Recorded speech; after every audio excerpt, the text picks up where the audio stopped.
Sikia tu hii kwa dakika moja ikusaidie. Inafika kiwango, mpendo unayenitazama, maisha yako unategemea maombi tu. Maisha yako, yani kwa vyovyote vile, utaona maombi ni ya maana sana. Umeambiwa omba, umeambiwa funga, ukaambiwa jitolee sana, lakini ikakuwa ni kama mzigo sana. Lakini nataka unisikilize tu.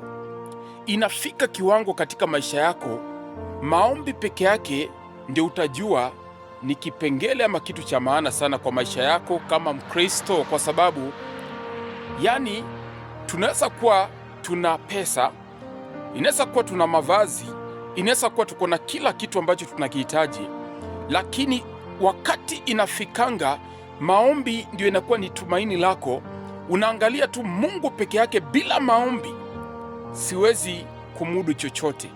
Vitu vyote ambavyo niko navyo Mungu, bila maombi tu, bila kukutafuta katika maombi, haitakuwa na maana.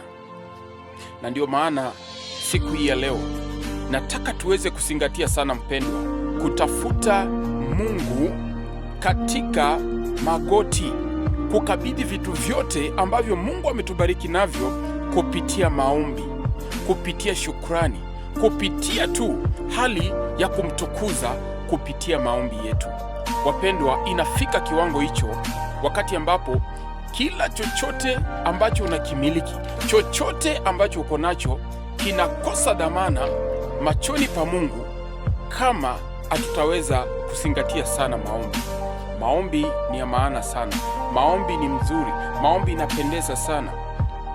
Ikiwa Ayubu, nakukumbusha tu, Ayubu katika hali yake aliyokuwa amefika mwisho, alikuwa amegonjeka akafika mwisho, akapoteza kila kitu katika maisha yake, lakini alikumbuka kuna kitu kimoja kizuri sana. Alikumbuka kuwaombea marafiki zake, na katika hali hiyo Mungu aliweza kumkumbuka sana Ayubu, akaweza kumrejeshea, akampatia tena vile vitu ambavyo vile alivyopoteza, akavirejesha tena kwa mara zaidi. Na kusii tu na kushauri tu katika jina la Yesu Kristo, kwa vitu vyovyote ambavyo unaweza kuwa navyo, iwe ni pesa, iwe ni mavazi, iwe ni familia, iwe ni mali, chochote ambacho uko nacho katika maisha yako, kikabidhi sana katika maombi, kiombee sana kila siku, kiweke katika tu magoti yako unapomtafuta Mungu, na Mungu anakubariki. Naitwa Mtume Yego. Barikiwe sana katika jina la Yesu Kristo, na Mungu akutende mema kwa kuchukua muda wako kusikiliza tu ujumbe huu. Shalom. Shalom.